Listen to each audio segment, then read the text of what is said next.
Buenos días a todos. ¿Sí? Bienvenido a nuestro seminario del INENCO. En esta oportunidad vamos a escuchar a los integrantes del grupo de edificios bioclimáticos del instituto, que dirige la doctora Silvana Flores Larsen. Y bueno, ellos se van a ir presentando solos, son varios, así que le vamos a pasar directamente el tiempo a Marco Hong, para que haga la presentación. Marco. Bueno, hola, buenos días a todas y todos. Ahí trato de compartir la pantalla. No sé si se ve ahí. Sí, sí se ve, Marco. Sí. Y ahora para agrandarla.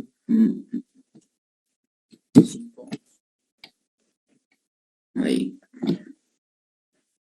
Espérame un segundo que aparece acá la barra de comandos y tapa el contenido.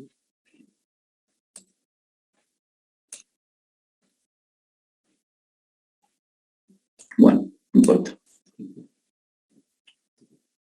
Bueno, mi nombre es Marcos Hong, trabajo en el grupo de edificios bioclimáticos. Yo voy a comenzar con esta serie de mínimas charlitas por parte del grupo.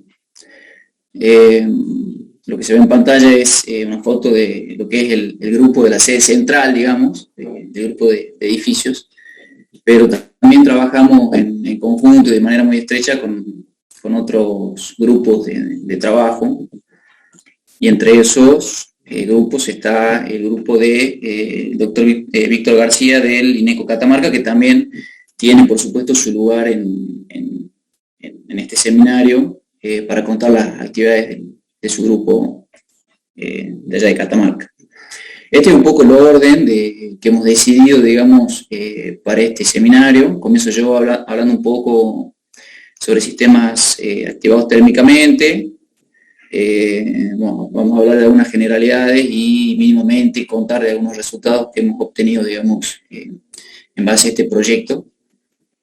Creo que la idea general es contar, como dice un poco el título, las actividades del grupo en el lapso más que nada 2020-2021, o sea, las actividades recientes, digamos. A modo de introducción, comentar un poco lo que comentamos siempre que comenzamos con un trabajo, con una charla de este tipo, cuál es la problemática global en cuanto al consumo de energía por parte del sector de los edificios. Hablamos de un 36% del consumo global de la energía final, ¿sí? Por parte del sector de los edificios, tanto residencial como no residencial, y un 39% de las emisiones de CO2, de dióxido de carbono, relacionadas con la energía también por parte de este sector. Bueno, adentrándonos un poco en esta parte de la torta, ¿sí? que se completa con lo que es el transporte y otras industrias, básicamente, nos adentramos un poco en lo que es digamos, el consumo energético por parte de los edificios. Se ve acá una comparativa en cómo evolucionó, digamos, esa demanda de energía en comparación al año 2010. El año 2018 vemos un incremento de la demanda de energía, lo mismo con la emisión de gases de efecto invernadero, porque un poco van de la mano. Pero lo que quería por ahí destacar es que cuando uno analiza un poco los usos finales que se le dan a esa energía, que pueden ser para cocción, para iluminación, para el uso de algunos electrodomésticos, calentamiento de agua, lo que es el acondicionamiento de espacios interiores, sobre todo calefacción y también refrigeración, ocupa un porcentaje bastante alto dentro de ese alto consumo ya de por sí que tiene el sector, digamos. Entonces, lo que vemos es que, bueno, en consecuencia de esto hay un gran potencial que podría aprovecharse en lo que es la reducción, ¿sí? Buscar la forma de reducir este gran consumo de energía por parte del sector. Mínimamente comentar de la situación actual a nivel global. Sabemos que estamos atravesando una época muy inusual y muy complicada, no solamente nosotros, sino que todas hasta las grandes economías mundiales han sido golpeadas por esta situación, por supuesto que en diferentes grados, y lo que se ve en términos generales es una disminución en el 2020, que ha sido el año, digamos, pico de pandemia, con muchas restricciones.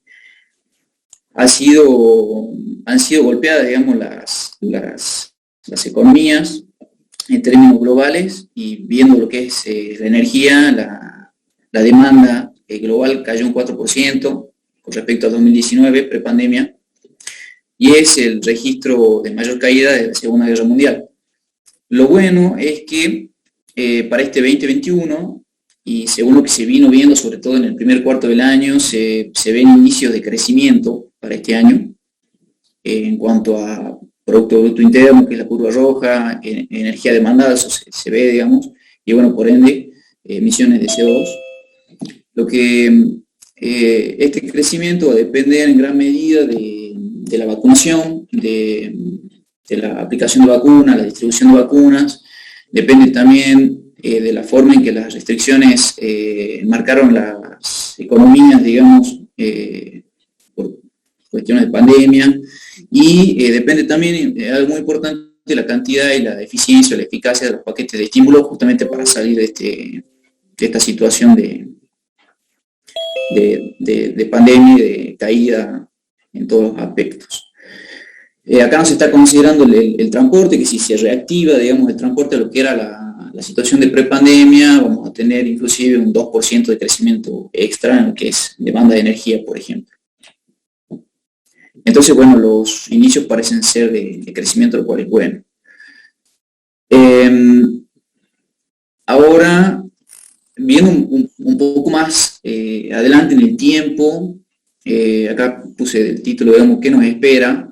Según un informe del IPCC, que es el panel intergubernamental de cambio climático, hizo un reporte hace muy poco, en agosto, a mediados de agosto de este año, y bueno, un reporte muy completo en donde rescaté algunas cosas mínimas, digamos, como para comentar, que la verdad que se nos viene un panorama medio complicado. Por ejemplo, me llamó la atención el incremento, la forma, digamos, en que incrementa la temperatura media global del planeta en función a las emisiones de gases de efecto invernadero, sobre todo de CO2.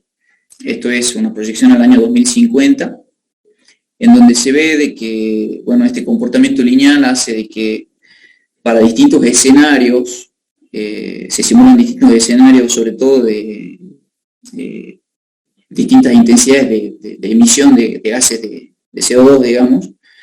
Los escenarios que están con color rojo, por ahí son los escenarios más complicados, en donde se considera hasta el doble de niveles de emisión de CO2 con respecto a la actualidad. Y los escenarios que están con letra azul son los escenarios más favorables o más, menos complicados, en donde se considera inclusive de que las emisiones van a bajar bastante con respecto a lo que se está emitiendo hoy en día en niveles de CO2. Entonces, bueno, vemos que el incremento de la temperatura va a depender un poco de que frenemos esas emisiones de CO2 a lo largo del tiempo. En el mejor de los casos, por ahí se prevé un incremento con respecto al periodo 1850-1900 de 1.5 grados de temperatura promedio, digamos, a nivel global. Y bueno, estos conos se dan porque, bueno, la variación de la temperatura tiene una tendencia, pero tiene a su vez una forma así con picos, digamos, tanto superiores como inferiores. Entonces la variación de temperatura debería seguir esa tendencia, y bueno, considerando esas variaciones. Pero bueno, básicamente, bueno, acá puse algunos gráficos más. No quiero adentrarme mucho para perder tiempo, y sobre todo porque lo que nos dicen no nos alienta para nada para lo que viene. Un gráfico de la variación de la temperatura global en función del tiempo al año 2100, en el mejor de los casos, o en un escenario muy favorable, vamos a tener un aumento de temperatura de 1.5 grados, que si lo comparamos con hoy, con la época actual, serían medio grado más que lo que tenemos hoy, digamos, de temperatura en términos globales.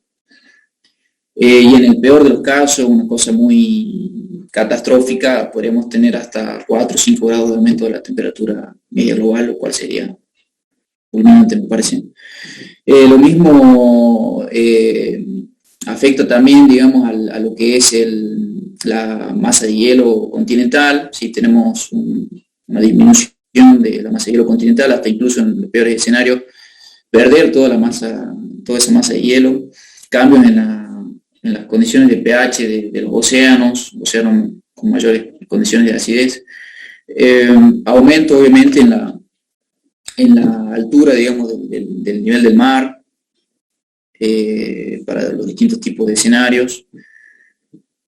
Y bueno, me pareció bueno dejarles acá de la página del IPCC. Hay un mapa interactivo que lo hicieron hace poco, en donde pueden situarse en la zona que les sea de interés y obtener una gran cantidad de información de estas proyecciones que se hacen por parte del IPCC. En este caso yo me paré acá en la zona de Salta, en lo que es temperatura acá al corto plazo, a la vuelta de la esquina, ¿sí? Periodo 2021-2040, y vemos que en términos medios, digamos, va a haber un incremento de 1.4 en referencia al periodo 1850-1900.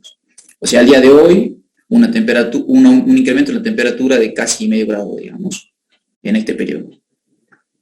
Y bueno, ahí tienen un montón más de información de precipitaciones, niveles de sequía, temperaturas y unas cuantas variables más para los escenarios que quieran analizar, etcétera. Así que no tiene desperdicio que puedan, digamos, jugar con este mapa interactivo.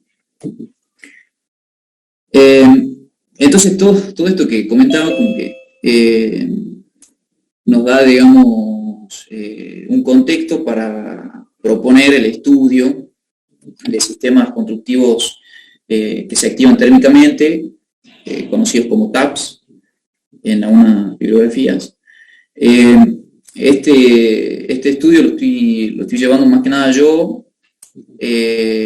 obviamente con el resto del grupo en algunas actividades, pero lo tengo que llevar yo porque lo tengo como actividad en mi plan de CONICET, y tenemos algunos proyectos, digamos, que se basan en este tipo de sistemas, un proyecto PIC y un proyecto CIUNSA. Así que hemos empezado con esto a finales del 2019 y comienzos del 2020. Así que tenemos resultados, pero todavía no tenemos como los primeros resultados, digamos. Estamos avanzando en el estudio de estos sistemas, que tienen un montón de cosas para estudiar, digamos, así que vamos de poco. Básicamente, también a manera de mini introducción, comentarles que el confort de los ambientes internos en los edificios ha sido siempre una de las principales preocupaciones del ser humano, ¿sí? Y por eso han ido los estilos constructivos han ido evolucionando para mejorar estas condiciones interiores. Estos sistemas, sino los sistemas radiativos, sobre todo de calentamiento, han tenido origen incluso en los años antes de Cristo, con las culturas orientales, sobre todo Corea y China, y también en los romanos, digamos, se ha visto este tipo de construcciones. Más recientemente, así como lo estudiamos nosotros, han empezado a aparecer en Suiza en el 90, sobre todo en los edificios de oficinas, y ahora más que nada se pueden encontrar en Europa, América del Norte y Asia. O sea, se están implementando en esas zonas.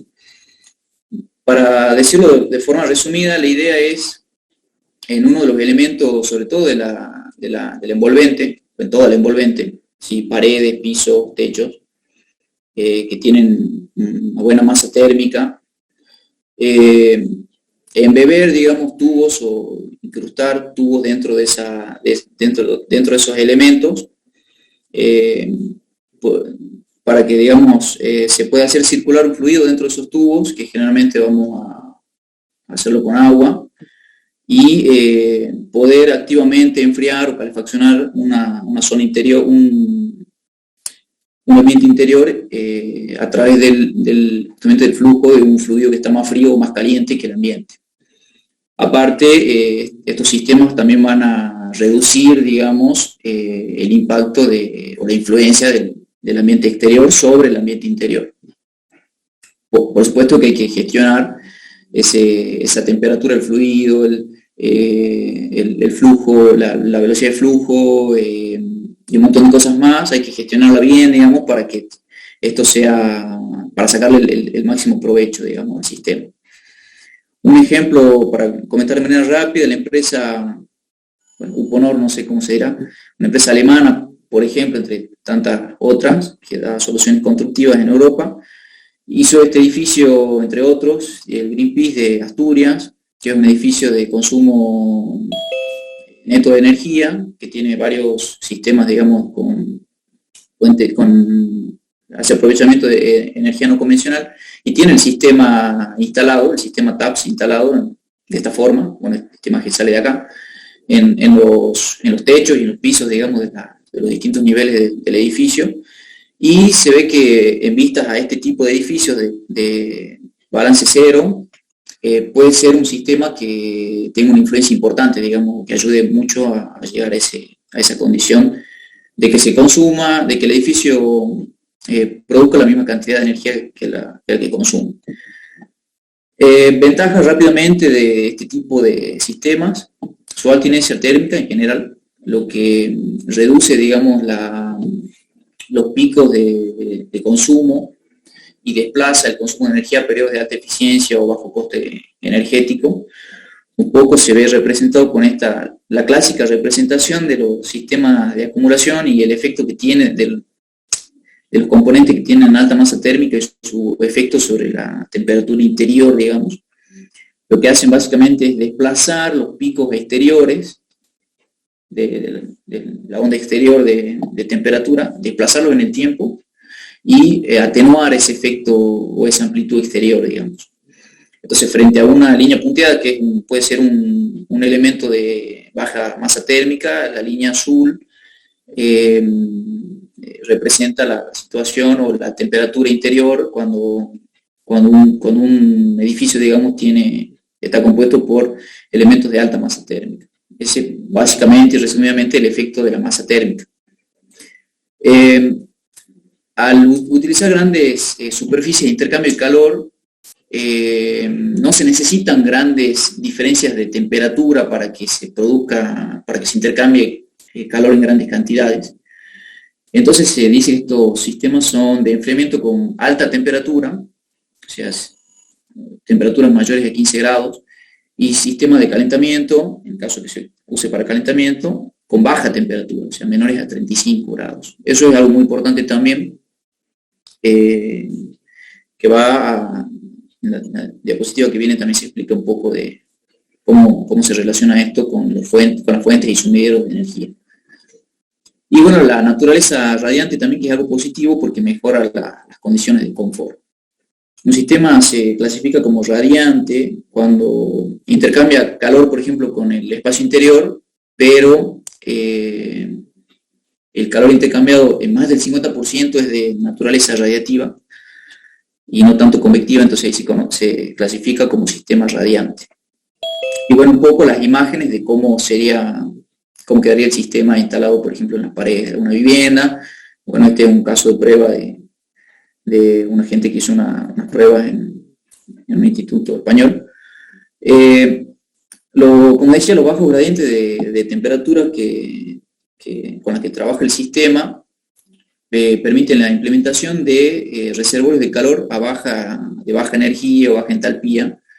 Por ejemplo, siempre nosotros pensamos más que nada en usar los sistemas para enfriamiento, justamente por todo lo que venía comentando de las condiciones futuras que se están, digamos, proyectando. Estamos apuntando más que nada a lo que es enfriamiento. Entonces, este sistema necesita descargar la energía que saque del ambiente interior de la vivienda, del edificio. Entonces, se pueden usar distintos tipos de sistemas para descargar esa energía, como torres de enfriamiento, sistemas de enfriamiento un poco más convencionales o bombas de calor, o sistemas geotérmicos, ¿sí? Aprovechando la temperatura más o menos constante que tiene el suelo a lo largo del año, se puede aprovechar esa superficie para hacer el intercambio de calor ahí. Esto es bueno, una imagen de lo que ofrece esta empresa alemana cuando hace los edificios con estos sistemas, hace uso del intercambio geotérmico para carga, digamos, y descarga del sistema. Mínimo de resultados, hemos comenzado obviamente simulando térmicamente el sistema, hemos comenzado con un sistema bastante complejo en el sentido que necesita simulación dinámica, porque debido a las condiciones, digamos, justamente de alta inercia térmica, requiere simulación dinámica para, digamos, pensar en optimizar el diseño y trabajar y ajustar las condiciones de operación de los sistemas. Hemos comenzado simulando con un modelo que yo le llamo FDFD, que es de diferencia finita, pero en el dominio de la frecuencia, no del tiempo, lo cual fue bastante complicado porque no estaba acostumbrado a trabajar en ese dominio y me costó bastante, digamos. Pero bueno, salió algo interesante. Básicamente es resolver la ecuación de difusión de calor en el dominio complejo, donde la temperatura se expresa en forma compleja, se hace la discretización de una zona del elemento. La zona que nos interesa es esta, que está marcada acá, que es la capa, digamos, que contiene los tubos. Se discretiza todo eso, se analiza nodo a nodo, uno hace un zoom de este nodito que está acá, el cuadradito más chico, aparece esto, digamos, y esta es la conexión que tiene ese nodo con sus nodos vecinos. El intercambio de calor conductivo se representa así, se resuelve ese sistema de ecuaciones, y bueno, algunos resultados que nos dan indicios de que el modelo está funcionando bien si bien todavía no tenemos nada construido porque la pandemia nos frenó un poco las tareas, sobre todo experimentales, es usar información de la bibliografía para ver que el modelo funcione bien. Esta es una bibliografía de unos autores chinos que tienen un muro de este tipo construido. Acá están un poco los pasos de construcción. Y vemos que nosotros con estos modelos de diferencia finita representan bien, digamos, las medidas de esta gente en cuanto a flujo de calor de la cara interior y de la cara que hace el exterior del muro. Algunos resultados más, obviamente al tener el modelo funcionando bien, esto da mucho terreno a avanzar en las parametrizaciones, empezar a ver cómo se comporta el sistema para distintas condiciones. Vemos, por ejemplo, de que el sistema, un piso, ¿sí?, de 20 centímetros con y sin sistema de TAPS, un piso con sistema de TAPS es mucho más, tiene mucho más capacidad de absorber calor, ¿sí?, más del doble que un piso que no lo tiene, como generalmente pasa. Eso muestra este primer gráfico, casi el doble de calor absorbido. No sé, ver cómo varía la separación entre los tubos también, bueno, un montón de resultados paramétricos, separación de tubos, qué pasa con el caudal de agua que se hace circular por el sistema, aumenta la tasa de remoción de calor o no. Vemos que por ahí aumentar mucho el flujo de agua no afecta tanto, no tiene mucha influencia en el flujo de calor que se puede extraer. Analizamos la situación de los techos, que un poco esto, analizamos pisos y techos. Podemos ver la distribución de temperaturas, digamos, en la zona esta de análisis. Lo que se ve básicamente es que, bueno, varía mucho con la temperatura de alimentación o la temperatura que lleve el agua dentro del sistema. Varía mucho con eso sí es importante. Y que este es un techo sin aislación que el sistema reduce bastante, digamos, la influencia exterior, sobre todo de radiación solar y de temperatura exterior para un día de verano, en el comportamiento interior o en la superficie interior del techo que está en contacto con el ambiente interno. Entonces, estaría cumpliendo bien, digamos, su cometido. alguna comparación entre qué convenía si poner poner los tubos en el piso o en el techo. Vemos que sería más conveniente ponerlo en el techo, de un 20 a 30% mayor de remoción de calor cuando el sistema se instala en el techo.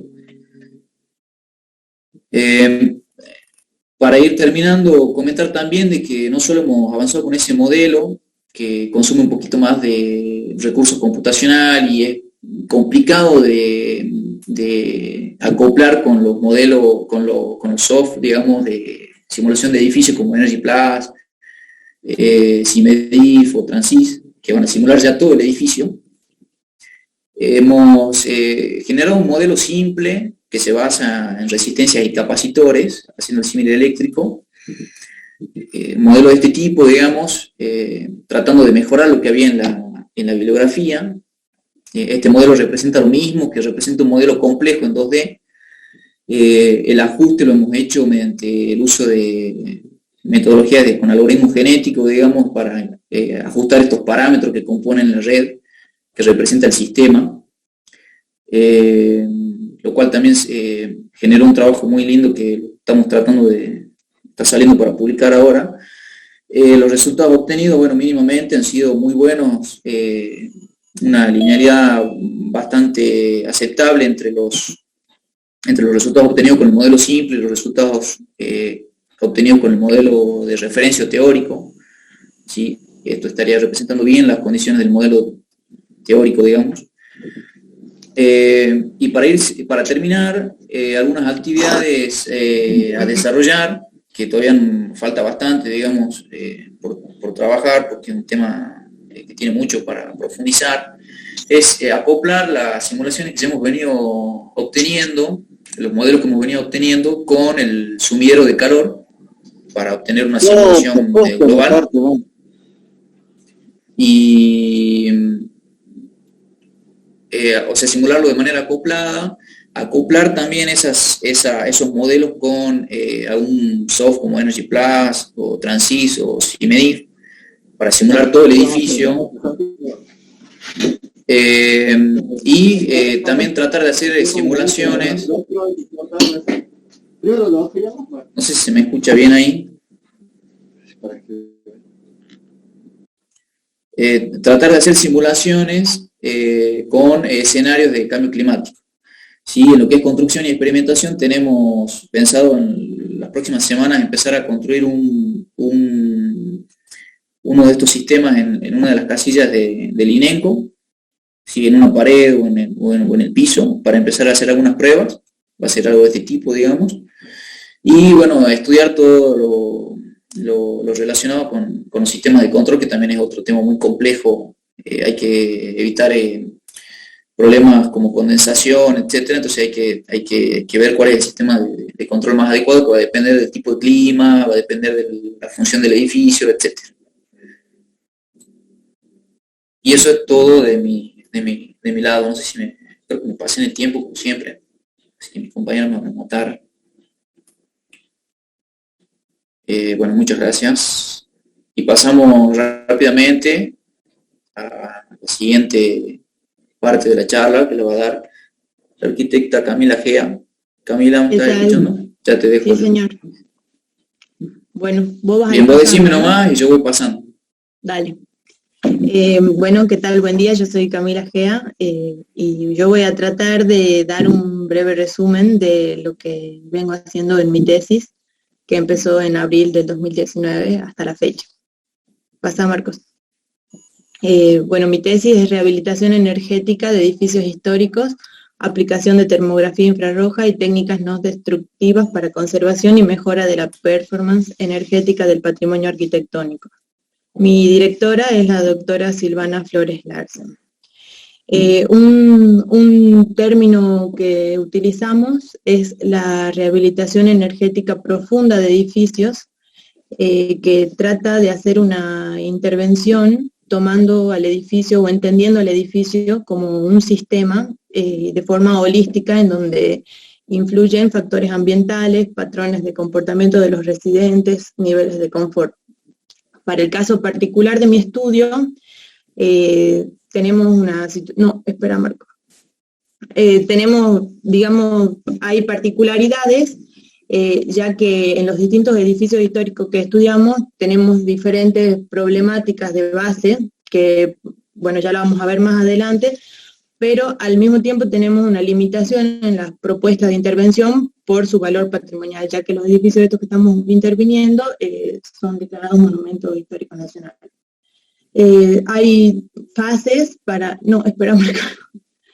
Hay fases para el estudio, que es una evaluación, un diagnóstico inicial, donde, bueno, a partir de la termografía infrarroja, de distintos cálculos y análisis del envolvente, se hace el diagnóstico para después poder seguir con las propuestas de mejora de rehabilitación energética, y luego una evaluación y diagnóstico final, donde se revisan las propuestas, e incluso ya se puede empezar a pensar en un etiquetado del edificio, etc.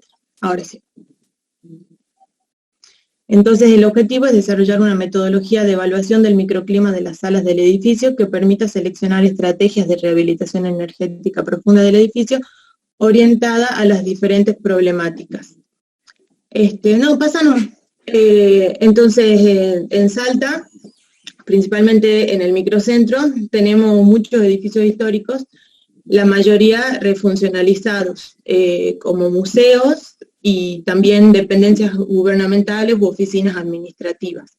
Tenemos, bueno, la Catedral, el Cabildo, Casa Arias Rengel, Casa Uriburu, Casa de Moldes. Esos son los que intervenimos hasta la fecha. Pasa, por favor. Bueno, tienen 3 tipos de dependencia, nacional, provincial y del municipio. El Cabildo y la Casa Uriburu son de dependencia nacional, y nosotros ahí es donde empezamos con el trabajo. Pasa, Marco. Entonces, bueno, más adelante se va a ver, cuando empezamos con el Cabildo, hicimos estudios con termografía infrarroja. Ahí fuimos todo el equipo con Silvina, Marcos, donde se puede, bueno, a través de la termografía infrarroja como técnica no invasiva de análisis, pudimos determinar los distintos materiales de los edificios. También hicimos un trabajo, en realidad, más guiado por Marcos, de la determinación de la resistencia in situ, y luego los monitoreos de temperatura, humedad e iluminación según la necesidad de cada edificio, para después, con simulación computacional, poder realizar propuestas de mejora de ese microclima y, bueno, después analizar los resultados y las conclusiones. Pasa, por favor.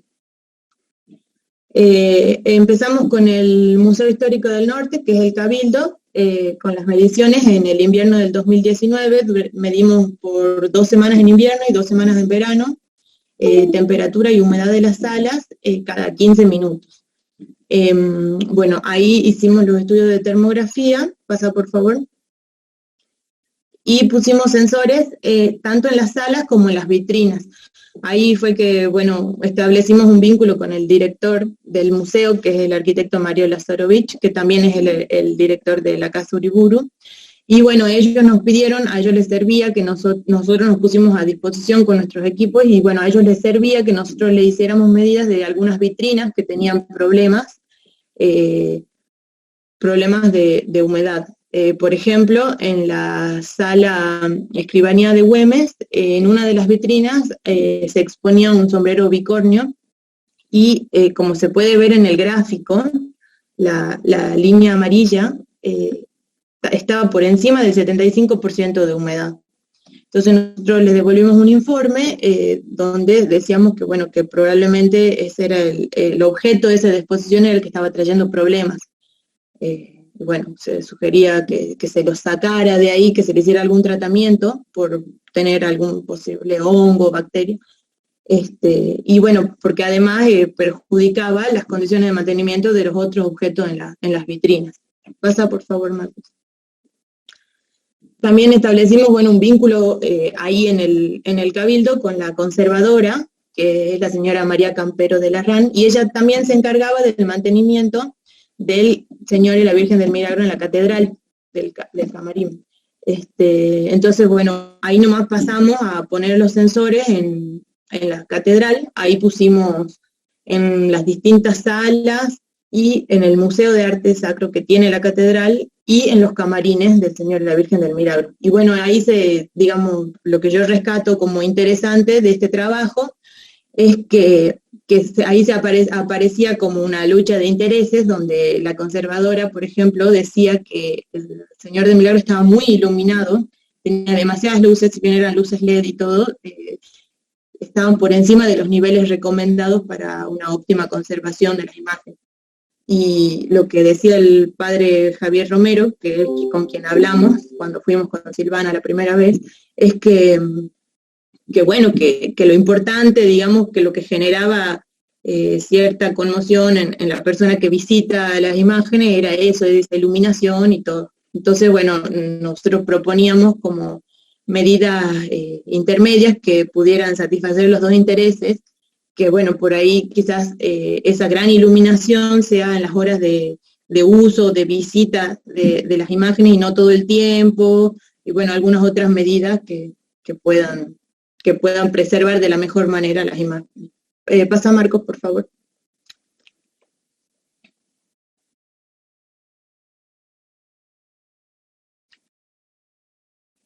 Pasa.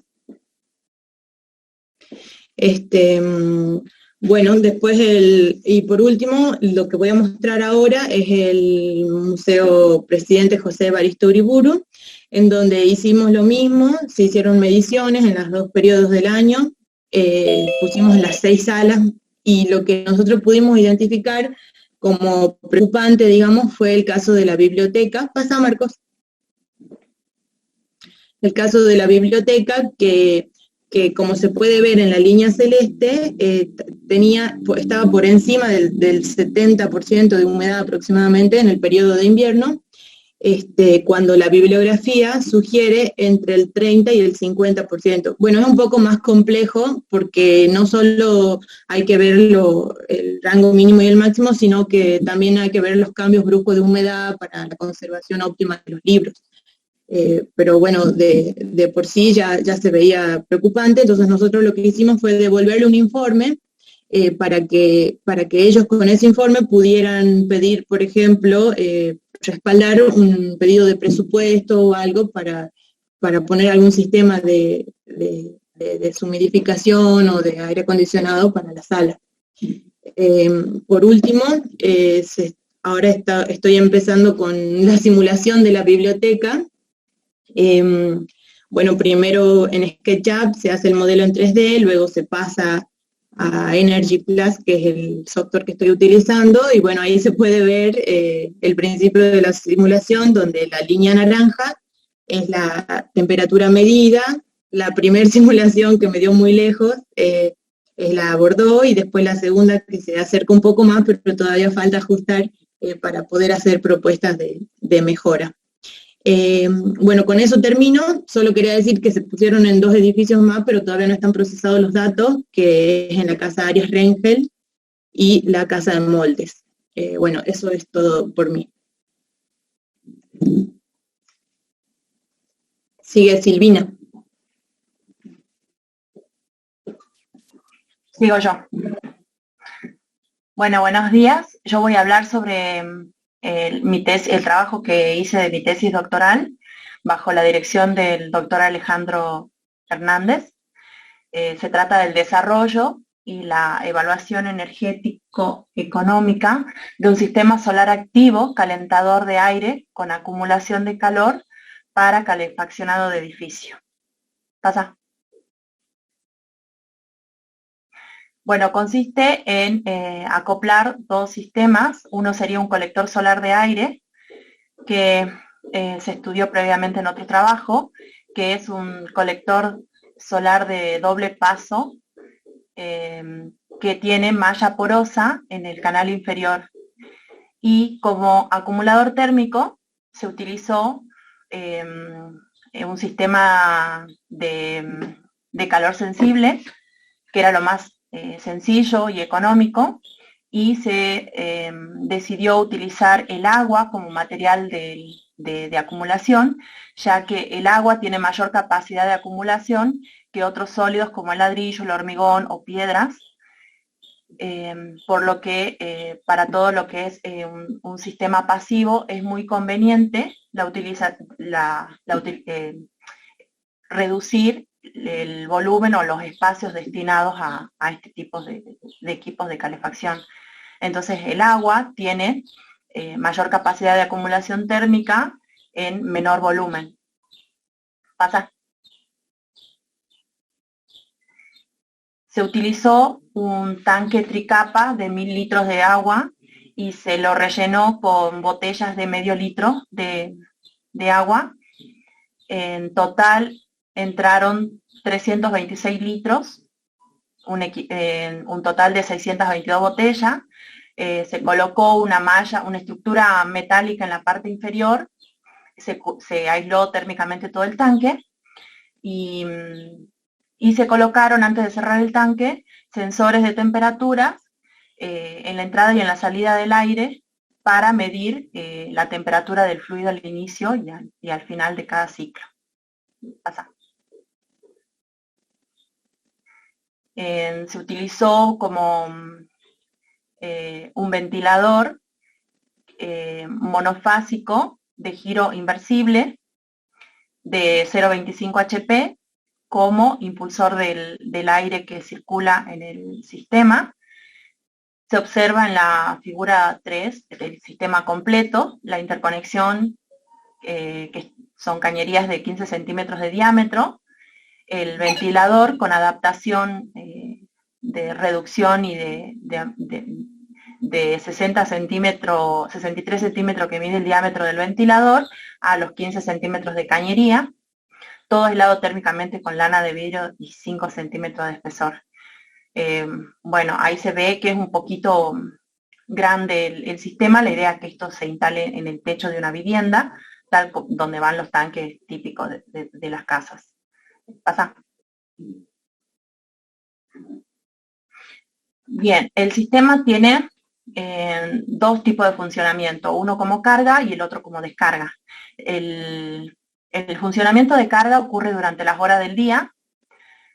Está conectado el acumulador al colector solar, el aire que sale del colector caliente ingresa por la parte superior del acumulador y entrega el calor a las botellas de agua y sale con menor temperatura y retorna al colector solar.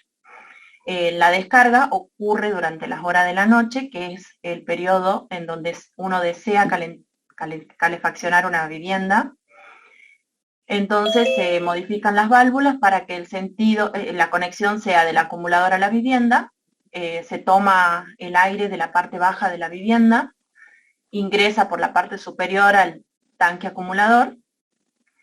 Este aire frío le roba calor a las botellas de agua que ya están calientes y sale ya calentado a la parte superior del local y retorna de nuevo al acumulador. Pasa. Los resultados dieron las siguientes eficiencias. Las barras grises representan la eficiencia del colector solar, las barras azules la eficiencia del acumulador y las barras rosadas la eficiencia total del sistema. La eficiencia media del colector acoplado al sistema, sería en circuito cerrado, es de un 41%, la del acumulador es un 37% y la del sistema es un 18%, que después se va a decir por qué estos resultados por ahí un poco bajos. Bueno, también por otro lado, se encontró de que el ventilador aporta un poco de calor por el motor, por el funcionamiento, y ese aporte de calor es algo positivo a los resultados finales. Pasa.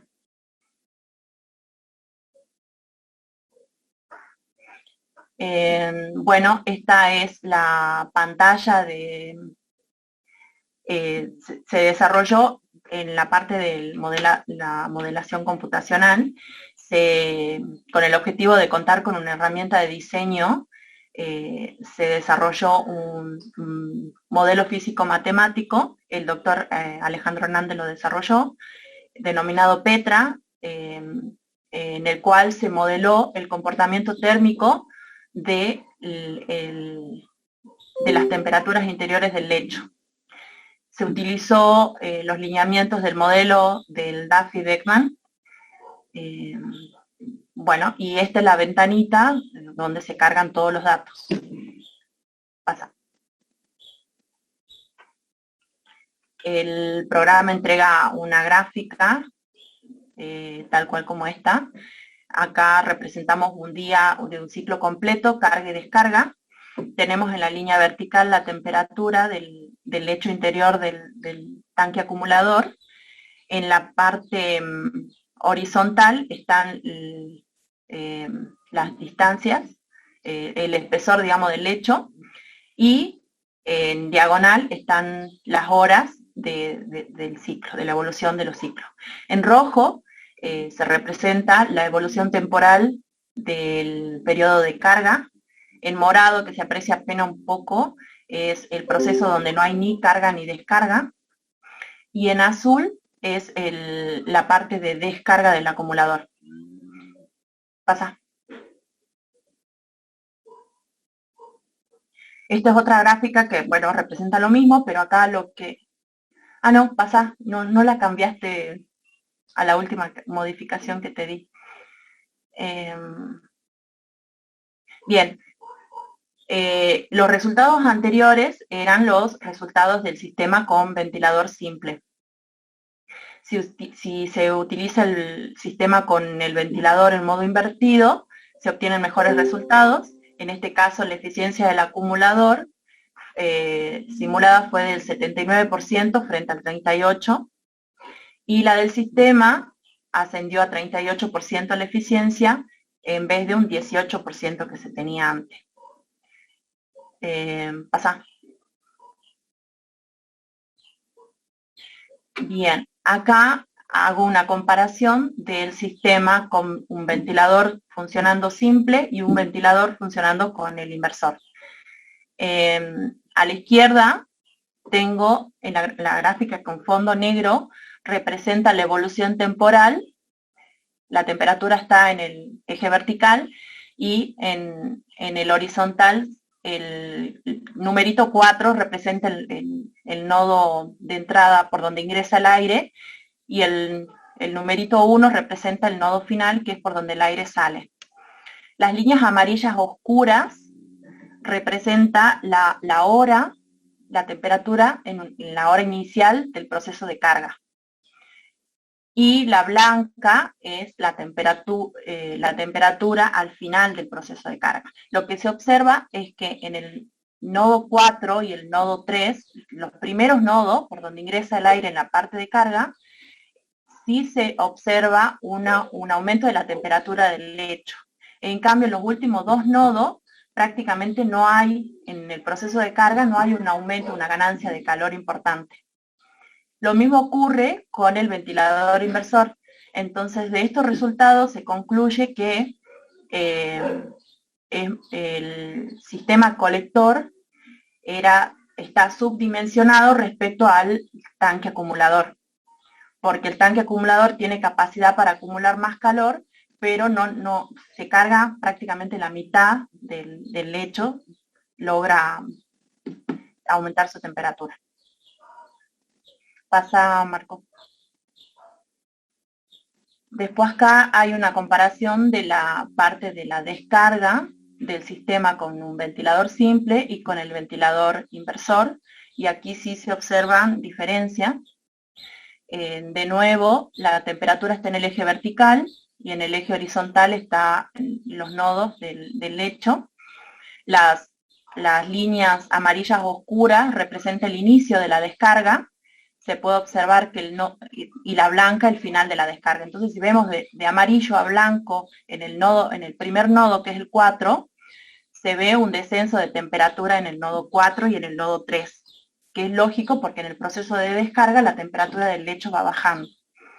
En cambio, en los últimos dos nodos de la gráfica izquierda, el nodo 2 y el nodo 1, tienen una pequeña ganancia de calor estos dos puntos, y es porque el calor cedido en la primera parte es un poco entregado en la última parte.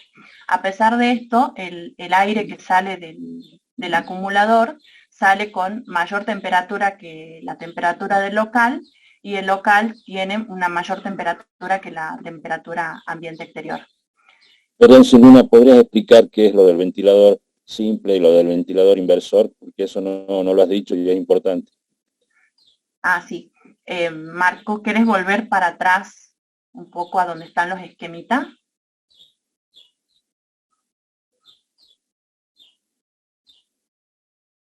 Ahí. Si miramos la parte de la descarga, la parte de carga, la gráfica izquierda, cuando el colector alimenta el acumulador, lo hace ingresando el aire por la parte superior, entonces se calienta en primer medida los niveles superiores del acumulador, y los niveles inferiores quedan con menor temperatura. Eso sería el ventilador con un sentido simple. En los dos casos la carga tiene este sentido, que es alimentar por la parte superior y salir por la parte inferior. En el proceso de descarga, si yo utilizo un ventilador simple, la descarga sería manteniendo el mismo sentido de la dirección del aire. Es decir, en la descarga ingresaría el aire frío por la parte superior, donde están los nodos de mayor temperatura, y sale por la parte inferior donde hay menor temperatura. Entonces, en este caso, que es el ventilador en modo simple, el aire al principio gana el calor de las botellas de agua que están más calientes y cede parte del calor a las botellas que están y ceden un poco el calor de la parte superior al nivel inferior. Es por eso se observa un incremento de temperatura en el nivel inferior cuando se utiliza el ventilador simple. Perdón, un segundo.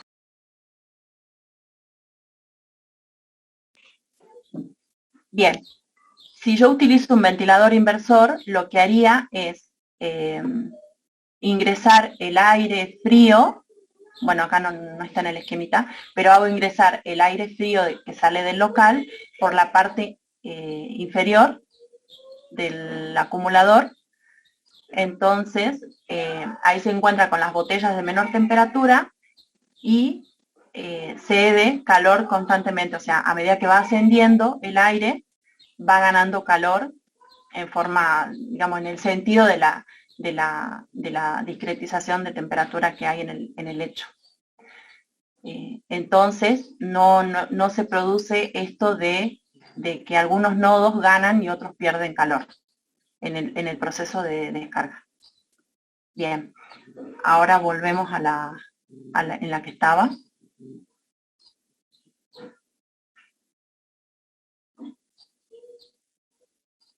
No, en la anterior.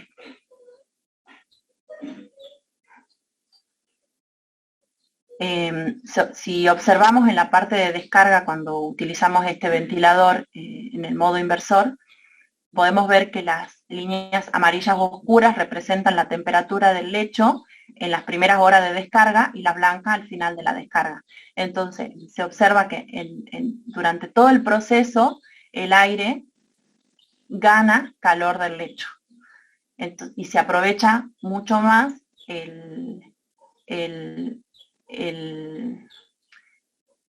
digamos, el transporte de calor del lecho hacia el aire, y por eso la eficiencia tiene un valor más alto. Siguiente. Para realizarle el estudio económico se realizó una simulación del comportamiento térmico de la casita, y se encontró mediante CIMEDIF se hizo la termostatización a 20 grados y se determinó el requerimiento energético de la vivienda. bueno, y se hizo el análisis económico, el ahorro económico de la comparación de lo que consumiría el requerimiento energético satisfecho con energía convencional, que podría ser una estufa a gas o una estufa eléctrica, y comparado con acoplar el sistema solar térmico del prototipo realizado.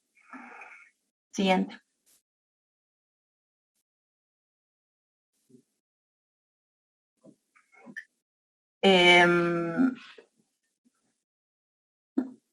Hay algo que por ahí los resultados económicos no fueron muy favorables, y una de las razones es porque el consumo eléctrico del ventilador, que trabaja 19 horas por cada ciclo, tiene una demanda bastante alta de energía convencional, y por esta razón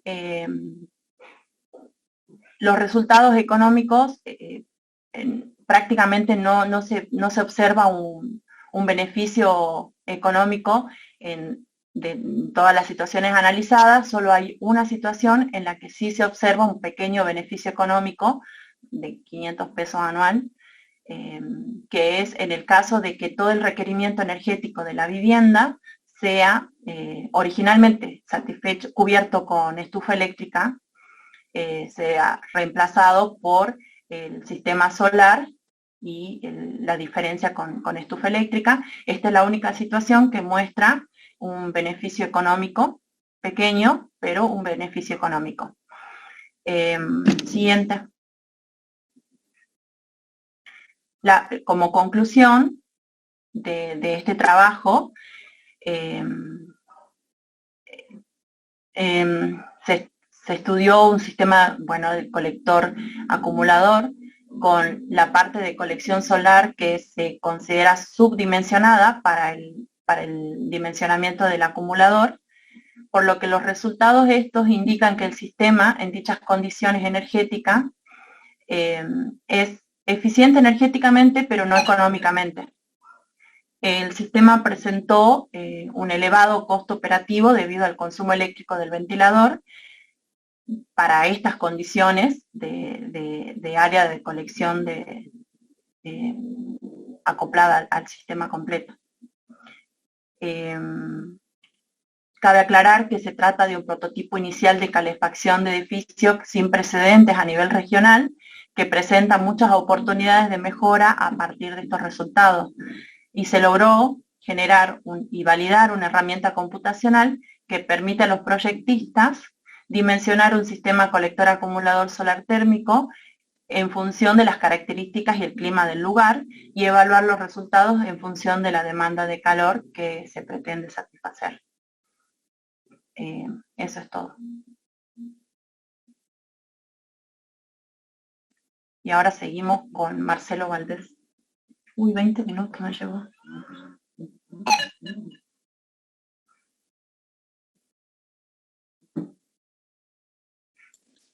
Bueno,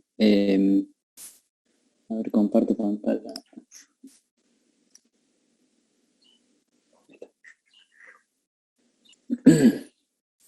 No sé cómo estamos con el tiempo, creo que venimos un poco retrasados. Un segundo.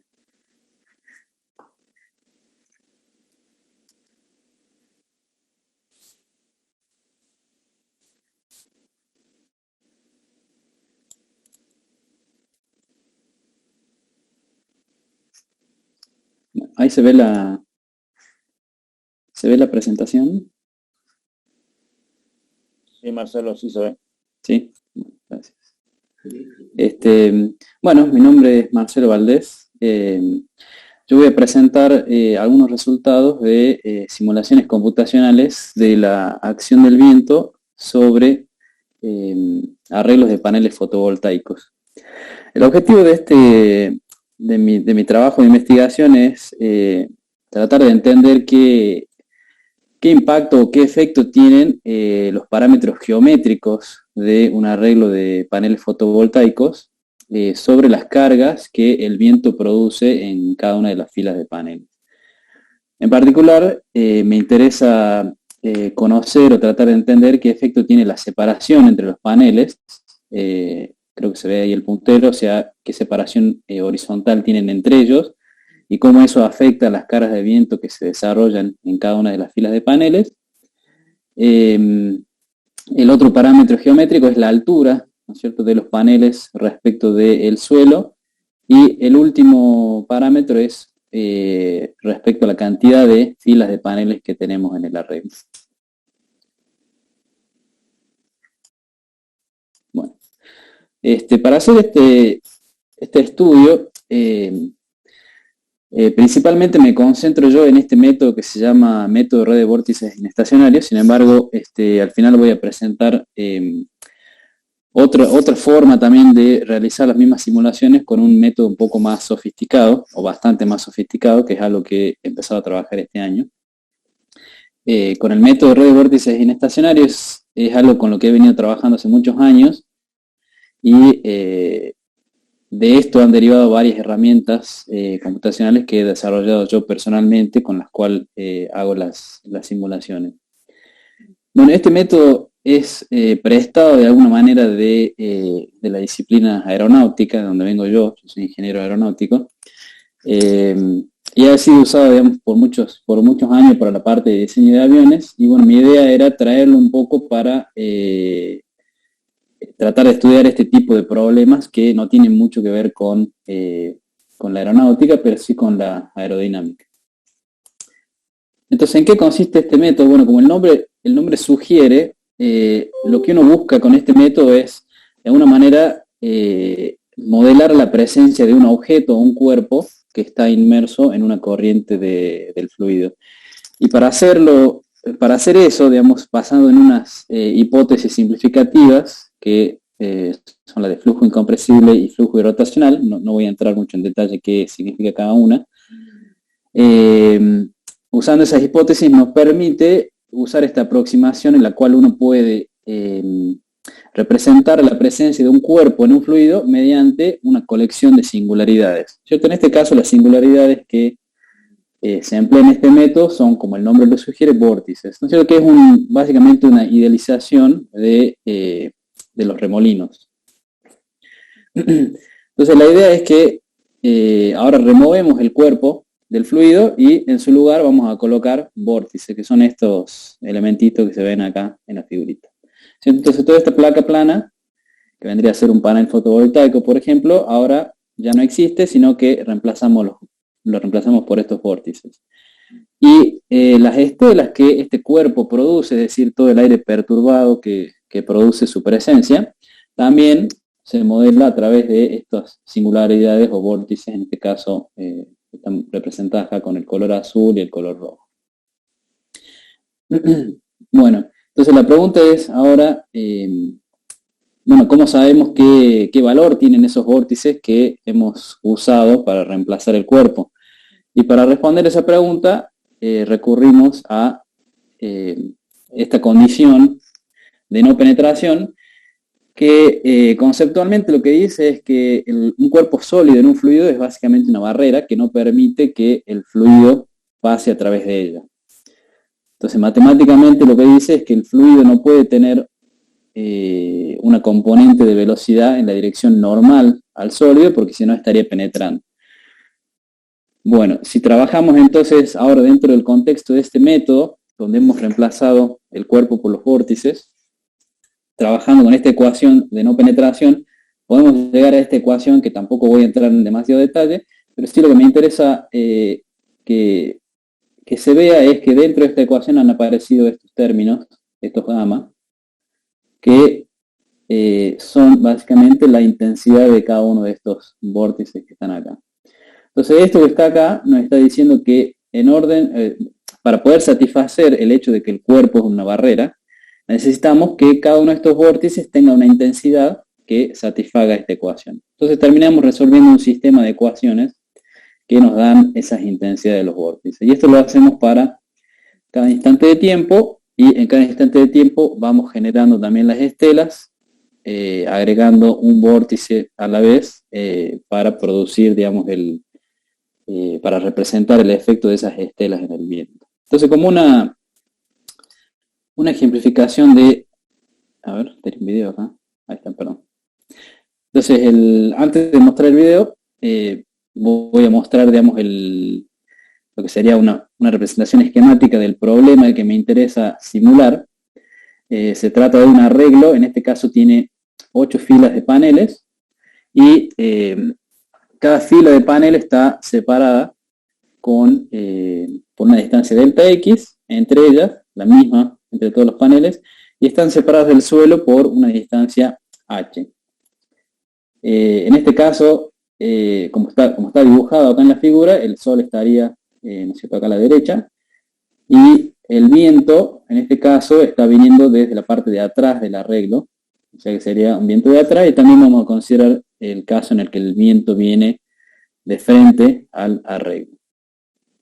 Entonces, los parámetros que vamos a analizar, o que voy a mostrar en los resultados, tienen que ver con el H, con el delta X, y también con la orientación de los paneles y, bueno, la dirección del viento. Depende si viene de atrás o de adelante.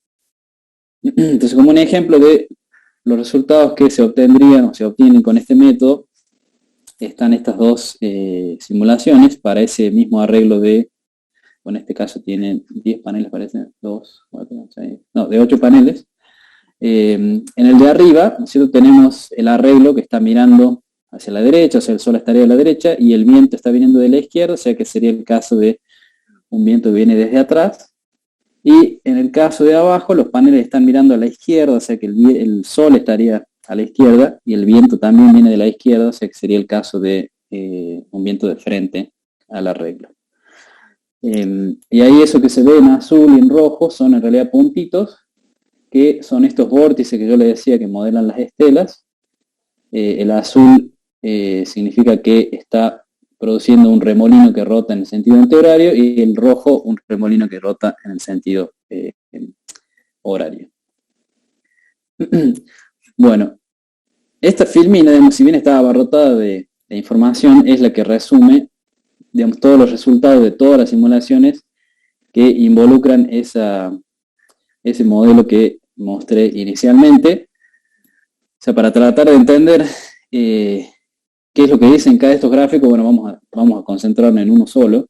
Cada uno de estos gráficos que se ve en esta grilla representan lo mismo, que es básicamente la fuerza vertical para cada uno de los paneles o cada una de las filas en este arreglo de 8 paneles, ¿cierto? Y dentro de este mismo gráfico tenemos varias curvas. Cada una de esas curvas indica una orientación de los paneles. Tenemos 40 grados, 20 grados o 10 grados de inclinación. Y bueno, el signo acá es para indicar si el viento viene de frente o viene de atrás. O sea que en cada gráfico tenemos 6 curvas, donde en realidad estamos hablando de 3 orientaciones y 2 direcciones del viento. Entonces, por ejemplo, si nos concentramos en el gráfico este que estoy señalando con el puntero, la curva azul que se ve acá representaría los paneles a 40 grados con el viento de frente, y la curva roja, esta de acá arriba, representa la fuerza que experimenta cada uno de los paneles o cada una de las filas que están orientados a 40 grados, pero ahora con el viento viniendo de atrás. Entonces, lo primero que se observa de estos gráficos es que cuando el viento viene de atrás, la fuerza que se experimentan todas las filas de paneles son fuerzas verticales hacia arriba, es decir, que tienden a despegar los paneles del suelo. Mientras que cuando el viento viene desde adelante, no de frente, que serían las curvitas estas de abajo, la fuerza vertical es negativa, es decir, que tiende a empujar los paneles contra el suelo. Otra observación que se hace de manera general en todos estos gráficos es que por lo general la magnitud de la fuerza vertical siempre es mayor hacia abajo, es decir, cuando el viento viene de frente, que cuando viene de atrás. Bueno, y bueno, lo otro que se observa es que a medida que nosotros aumentamos el ángulo de inclinación de los paneles, también mayor es la magnitud de la carga aerodinámica. Es decir, que mientras más inclinados están, mayor, más resistente tienen que ser los soportes de los paneles que diseñemos. Bueno, entonces, ahora habría que ver, o habría que explicar, digamos, qué es lo que sucede cuando nos movemos acá en los gráficos. Y lo que se indica acá es que a medida que nos movemos a la derecha, lo que estamos mostrando es que está aumentando la separación entre los paneles, ¿no es cierto? Acá pasamos de una separación de 1,25 veces la dimensión del panel hasta 8 veces. Obviamente estos valores son poco prácticos, pero están hechos para ver qué sucede cuando las separaciones ya son muy grandes. Y lo primero que se ve, si por ejemplo seguimos la curva azul acá, es que al principio, a medida que empezamos a aumentar la separación, empieza a variar bastante la fuerza o la magnitud de la fuerza que cada una de las filas experimenta. En este caso, vemos que está disminuyendo la magnitud de la fuerza vertical, ¿cierto? O sea, se hace cada vez menos negativa. Cuando llegamos a 4, por ejemplo, vemos que prácticamente todas las filas de paneles tienen una fuerza que es bastante parecida entre ellas, y cuando llegamos a 8, también tenemos la misma situación. Si lo fuéramos a separar una distancia muy grande, tendríamos la situación que se ve acá al costadito. O sea que prácticamente para esta separación de 8 veces la longitud del panel, hemos llegado a una situación equivalente a separarlos una gran distancia. Entonces esto que muestra que a partir de esta separación de 4 prácticamente podemos decir que las cargas aerodinámicas sobre las filas de los paneles no tiene o no es afectada prácticamente por la separación. No ocurre lo mismo dentro de este rango de separaciones entre 1,25 la longitud del panel y 2 veces la longitud del panel. Y el otro parámetro entonces que investigamos era la altura. Y acá la altura aumenta a medida que nos movemos hacia arriba en los gráficos. Entonces si tomamos por ejemplo esta columna como referencia, vemos que al aumentar la altura, la magnitud de la fuerza disminuye, ¿cierto? Es decir, bueno, para el caso de la fuerza vertical negativa se hace cada vez menos negativa a medida que aumentamos la altura de los paneles respecto del suelo.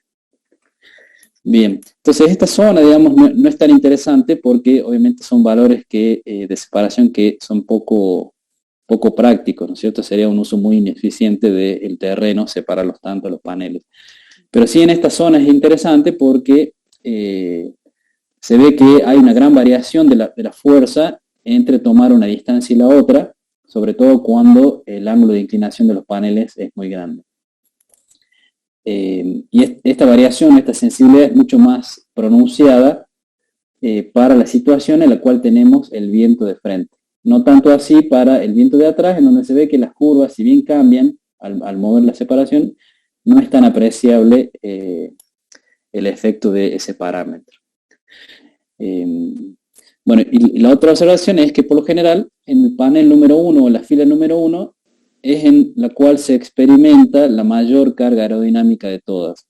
Existen algunas situaciones particulares que digamos hay que darle un poco más de estudio, en lo cual se ve que no es el panel número 1, sino que es el panel 3 el que experimenta la mayor carga vertical, ¿cierto? Uno cuando, si fuera a diseñar los soportes para el viento, miraría el panel número 1, diseña los soportes y listo. Bueno, esto nos está diciendo que en realidad habría que tener cuidado porque puede ser que alguno de los paneles intermedios esté viendo una carga aerodinámica mayor. Bueno. Ahí está. Bueno, eso sería, digamos, los resultados con el método de red de vórtices, que como les dije, las simulaciones fueron realizadas todas con herramientas que he desarrollado yo personalmente a lo largo de los años. Y mi idea ahora es un poco transicionar o incorporar otras herramientas un poco más sofisticadas para tratar de entender, bueno, hasta qué nivel esta herramienta simplificada de método de vórtices, que uno la puede simular fácilmente en una computadora personal, hasta qué punto podemos confiar en esos resultados para, por ejemplo, hacer diseño de arreglos de paneles fotovoltaicos. Entonces este año he empezado a trabajar con esta otra herramienta que es el software OpenFOAM, que es una herramienta de volúmenes finitos. ¿Y qué nos permite hacer esta herramienta? Bueno, incorporar otros efectos que no podíamos tener en cuenta con el método anterior, dentro de los cuales el principal es el efecto de la capa límite atmosférica. Entonces, ¿qué es esto de la capa límite atmosférica? Es el efecto que tiene el suelo, ¿no es cierto? Y el hecho de que el suelo tiene que frenar al aire que pasa por encima. Esto genera que la velocidad en realidad no sea uniforme en toda la altura, sino que cambie desde un valor 0 en el suelo hasta un valor determinado a una determinada altura. Y lo otro que nos permite hacer este software, digamos, o esta nueva metodología, es incorporar el tema de la turbulencia que contiene el viento o el aire de entrada en nuestro sistema. Entonces, este es un trabajo que hemos empezado a hacer este año y vamos a presentar en un congreso a fin de año, que lo hemos hecho con un becario del CIUNSA, y un poco para mostrar, digamos, la complejidad de este tipo de método comparado con el anterior. Quiero mostrar, digamos, en qué consiste básicamente el método, que es agarrar este dominio de interés, que es un recuadro donde tenemos aire, en el cual va a estar entrando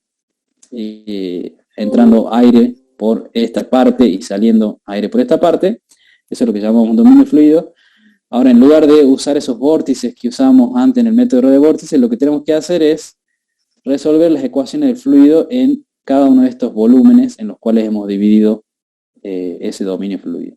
Entonces, para tener una idea, esta malla tiene aproximadamente 5 millones de nudos, y en cada nudo tenemos 5 incógnitas, o sea, 5 por 5 millones, una cantidad inmensa de incógnitas que hay que resolver, y mientras más complejo se hace el problema, más potentes son las computadoras que necesitamos usar, y bueno, llegamos al límite en el cual usar una computadora personal ya no es práctico, porque estaríamos semanas esperando a que nos dé los resultados.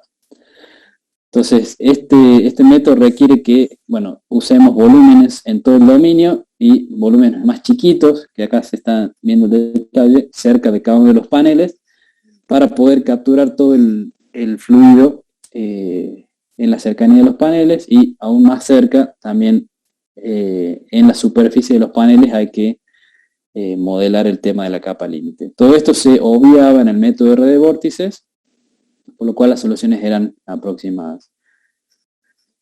Bueno, con este software entonces hemos obtenido también resultados de las cargas aerodinámicas en las filas de paneles fotovoltaicos.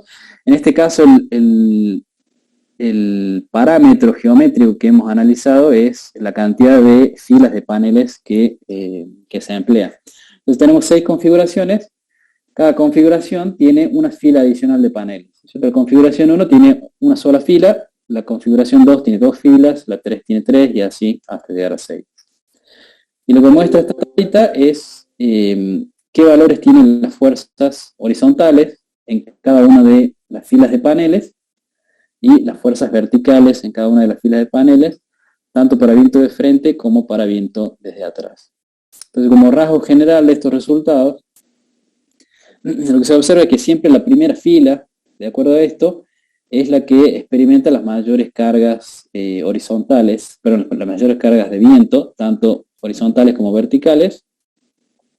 Y como habíamos visto, habíamos obtenido también en el caso anterior, cuando el viento viene de frente, la fuerza vertical es hacia abajo, es decir, empuja los paneles hacia el suelo, y cuando el viento es de atrás, el viento empuja los paneles hacia arriba, o sea, tiende a despegarlos del suelo. Y el otro rasgo importante de destacar es que, por lo general, o sea, no es siempre el caso, pero cuando uno aumenta una fila de paneles o agrega una fila de paneles por detrás de las otras, en general las cargas aerodinámicas en todas las filas disminuyen, ¿cierto? Se ve, por ejemplo, si tomamos el caso de las 4 filas acá, menos 1,27, cuando agregamos una fila adicional, pasamos a esta configuración, disminuimos la carga en menos 1,25 y en todos los paneles también disminuye.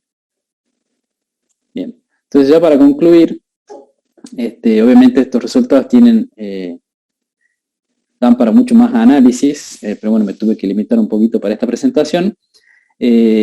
Usé o presenté resultados con dos métodos, el método de red de vórtices inestacionario y este software OpenFOAM. Con el método de red de vórtices inestacionario, lo que vimos a grandes rasgos es que mientras mayor es la separación entre las filas de paneles fotovoltaicos y mientras más separados están del suelo, menor es la magnitud de la fuerza vertical en la fila más crítica. Cierto que por lo general era la primera fila. Y para el caso de la simulación de OpenFOAM, lo que vimos es que en general agregar más paneles o más filas de paneles tiene un efecto de disminuir las cargas aerodinámicas en todo el arreglo. Entonces, como trabajo futuro, como les decía antes, me gustaría, lo que habría que hacer es buscar el contraste entre estos dos métodos, un poco para determinar hasta qué punto podemos confiar en la velocidad y la rapidez del método de red de vórtices para capturar estas fuerzas, usando nuevamente las simulaciones de OpenFOAM, que son más fidedignas para representar la realidad. Bueno, con eso concluyo. Pasamos ahora a la siguiente presentación.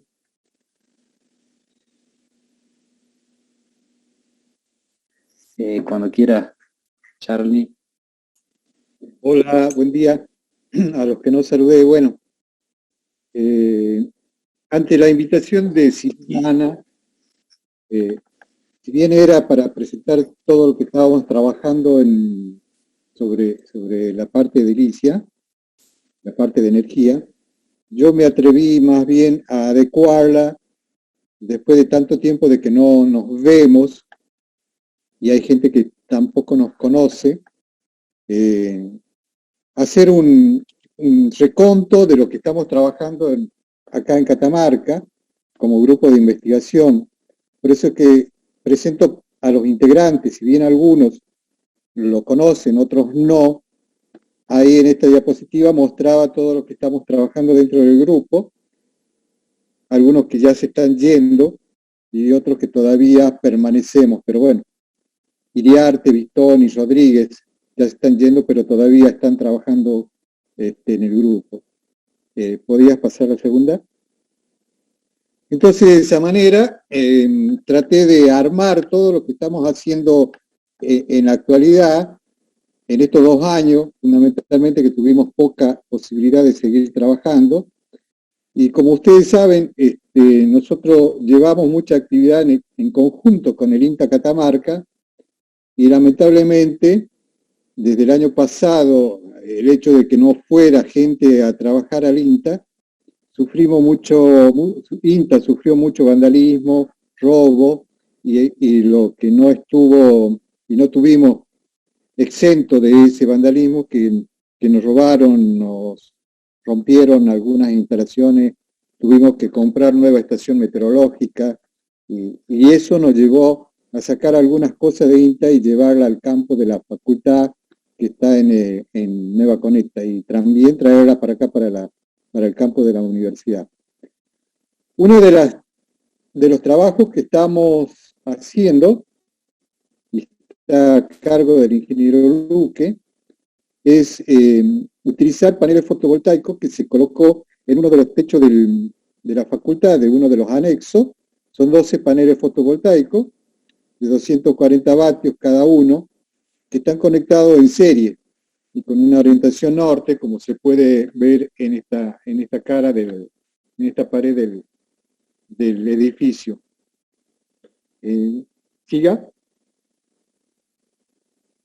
Acá en este gráfico se determinó para el año pasado los de energía generada que están conectados, toda la parte de lectura está colocada en el interior del edificio.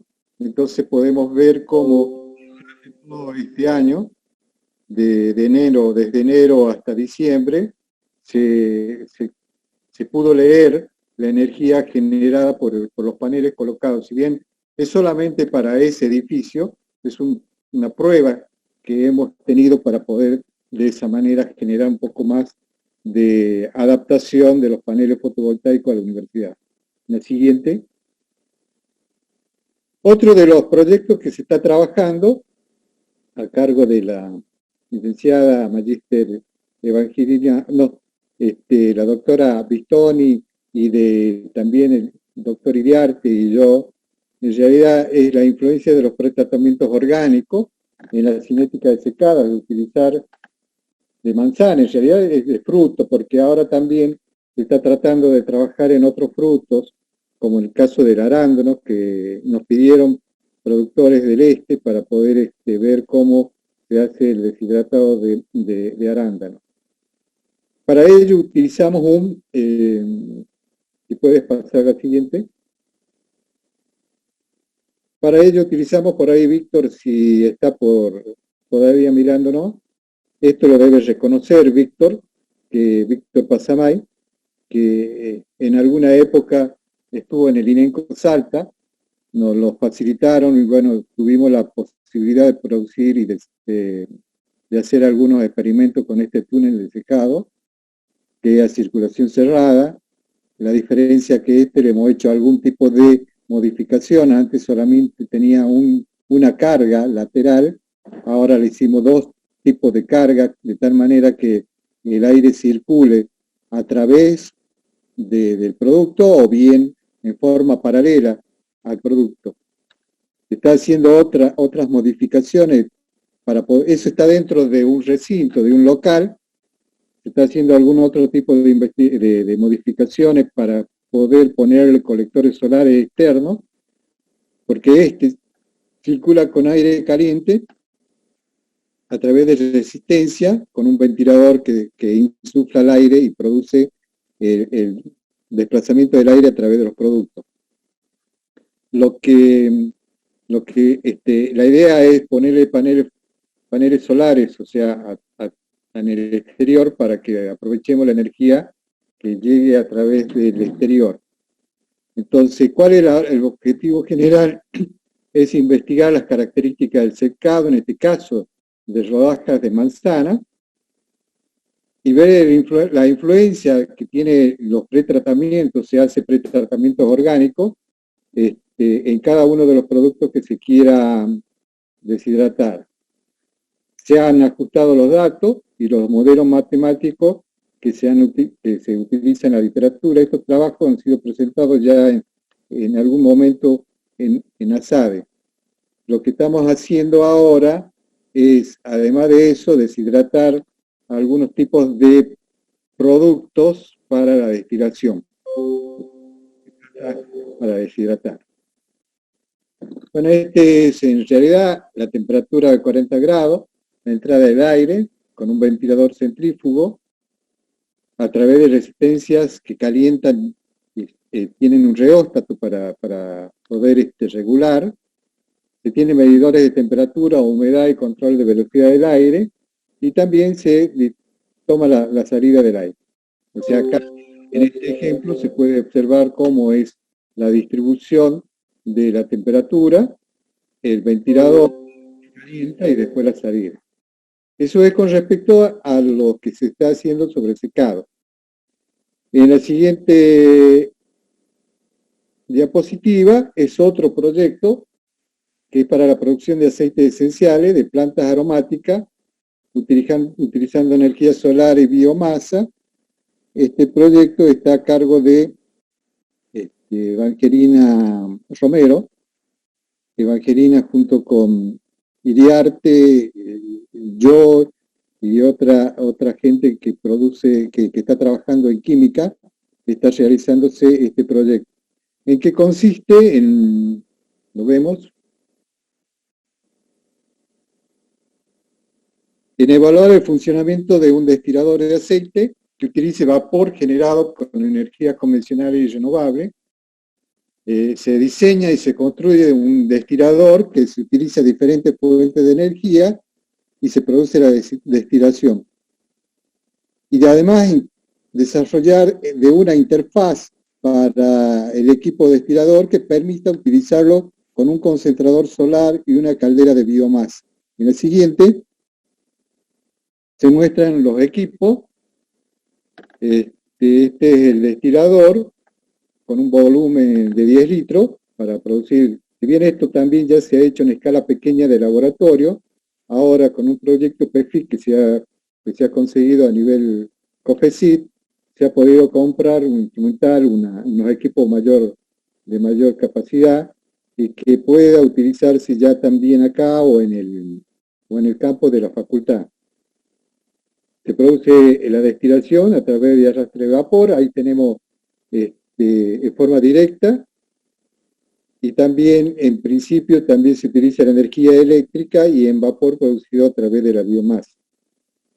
La siguiente. Esa es la caldera. Esa caldera, en principio se la hizo construir en un taller para una resistencia eléctrica de trifásica para biomasa, y a esa caldera se le ha adaptado sistema para conectarla a colectores solares y también un sistema para la incorporación de biomasa residual, que pueden ser también de los carozos de oliva o de plantas que generalmente son podadas en el campo. Entonces la producción de vapor es de 15 kilogramos por hora, y con una presión de trabajo de 3 a 5 kilogramos por centímetros cuadrados. Eso sería en realidad lo que estamos haciendo con respecto a algunos proyectos que están desarrollando tanto a nivel financiamiento de PEFIP o a nivel financiamiento de la universidad. La próxima. Bueno, teniendo en cuenta de que nos habían sacado cosas del INTA, nos vimos en la necesidad de hacer algún tipo de proyecto que nos pueda financiar todo aquel traslado que tendríamos que hacer al campo de la facultad. Entonces, y además de eso, adaptar a todas las cosas que teníamos en INTA a las necesidades de la Facultad de Ciencias Agrarias. Esa adaptación nos permitió transferir la tecnología que teníamos en INTA, además teniendo en cuenta de que acá en la facultad está haciéndose una tecnicatura de agroalimentos, tanto en la producción y en la industrialización de agroalimentos nos permitió, se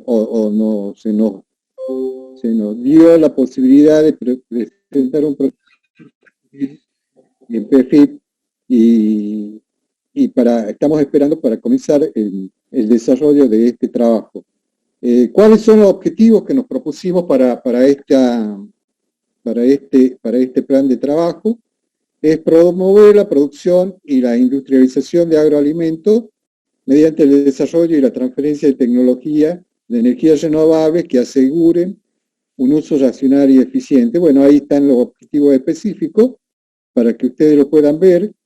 Entonces, ese sería en futuro nuestro trabajo, pero ya no en INTA, sino directamente en el campo experimental que tiene para el dictado de clase la Facultad de Ciencias Agrarias, de tal manera que no serán tan solo utilizados por los alumnos, sino también por los productores que se encuentran en la colonia del Valle, que están cerca del campo de la facultad. Entonces, se ha firmado un convenio entre una cooperativa que está cerca para la producción, que tiene la producción de productos, y además para que los alumnos mismos puedan utilizarlo para poder hacer prácticas experimentales de su carrera, tanto de ingeniería agronómica como en la tecnicatura de agroalimentos. Bueno, y ya más general, con lo que estamos trabajando, podrías pasar, sí. Y ya en general, ya volviendo al tema de lo que realmente Silvana me invitó, yo estoy trabajando en la parte de iluminación natural para la propagación in vitro de plantas. Este también era un local que en principio se encontraba en el Centro Experimental de Propagación Agámica, de allá de INTA, pero ante la necesidad de poder y de tener que hacer unas mediciones más directas, hemos decidido realizarlo acá en el predio de la universidad. El local tiene las mismas dimensiones que el local que se utiliza en INTA para la propagación agámica, solamente que en este caso teníamos una ventana, lo cerramos interiormente, 2 ventanas laterales y la puerta externa, en la que incorporamos un sistema anirólico para poder incorporar la energía, la iluminación natural al recinto. Entonces, ¿cuál era el objetivo que nos habíamos planteado? Es lograr las condiciones de diseño de bajo consumo energético en un local para la producción de planta. Este local tiene 4 metros de largo, adaptamos de ancho, adaptamos el sistema anirólico, que es en la parte superior, por la parte superior es por donde entra la iluminación, para la parte interior tener en diferentes puntos, se ha tomado en vacío, se ha hecho una grilla para determinar cuál es la iluminación que llega hacia el interior de ese recinto, se ha medido a diferentes alturas, teniendo en cuenta que las plantas van colocadas en estantes a diferentes alturas, cada 40 centímetros se encuentra un estante, y se ha tomado las medidas en diferentes alturas y diferentes posiciones dentro del local. Si me dejas un ratito la anterior. Entonces, la idea fue, primero, evaluar en vacío cómo era la distribución del interior de la iluminación que llegaba, tanto a la mañana como a la tarde, para diferentes alturas y para diferentes posiciones de la grilla que hemos elegido. Como una segunda alternativa, hemos colocado en el interior del edificio, del local, un sistema difusor, una placa de policarbonato para ver el comportamiento también cuando difundíamos la luz a través del policarbonato. Si bien no puse la gráfica, por una cuestión de tiempo que habíamos planificado con Silvana, que no debería ser más de 10 minutos, entonces, pero les cuento. La distribución espectral de la iluminación fue bastante importante, y teniendo en cuenta que tanto el policarbonato me difundía hacia el interior y también sin el policarbonato, decidimos directamente no colocar el difusor para poder poner las bandejas y tener una mayor distribución, puesto que si colocábamos el policarbonato se nos disminuía la altura del local. Entonces, la idea es reducir el consumo de electricidad que llegaban al interior. Una vez que hemos hecho eso, decidimos traer desde el INTA, ya en la próxima vemos, las bandejas, los estantes. En el INTA la producción de plantas se hace colocando en frasco, con perlita y con material orgánico, los esquejes para que comiencen su crecimiento. Este estante es el que estuvo trabajando la gente de la facultad en la producción de plantas, fundamentalmente papa, y algunos otros como algarrobo también con esqueje. Todo es de madera y se utiliza fluorescentes, tubulares, y con sistemas de conexión, de tal manera que estaban a toda la parte externa para poder incorporarlo hacia el exterior, la parte de conexión eléctrica. Las lámparas son 4 o 5 fluorescentes en cada una de las bandejas colocada en la parte de arriba. A nosotros se nos ocurrió hacer otro tipo de bandeja, aprovechando solamente la estructura de madera, y colocando en cada una de las bandejas de vidrio, de tal manera que a través del vidrio sean las lámparas en la parte central, los vidrios, los frascos se colocan alrededor de estas lámparas, pero a su vez se aprovecha la iluminación que llega desde la parte superior a cada una de las bandejas. Entonces se trajo una de las estantes y se construyó este otro estante para poder comparar cuál es el consumo. Cada caso, sí. Tenemos que ir cerrando, Charlie. Bueno, utilizando diferentes tipos de, en este caso hemos utilizado ahora, o bien LED. En primer lugar, medimos el consumo todo cerrado de iluminación natural y llegamos y después medimos con la entrada de iluminación natural, vimos que el consumo de energía eléctrica disminuye hasta la mitad. Bueno, medimos también el consumo de cada lámpara ya con diferentes tipos, comparando ambos casos. Ahora, como trabajo futuro, ahora que podemos entrar un poco más, pondremos plantas, si bien ya colocamos frascos sin planta, para ver cómo es la distribución de la luz. Nuestro trabajo de ahora es ver cómo es el crecimiento de las plantas en cada uno de los casos. Bueno, creería que si hay alguna pregunta que me lo hagan, pero al final. Está bien.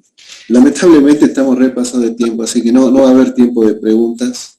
No fuimos más de una hora de lo estipulado. Así que, bueno, agradecerles a todo el grupo y a todos los que se han quedado hasta el último por la presencia y desearles una buena jornada a todos. Bueno, yo alegre de verlos de nuevo.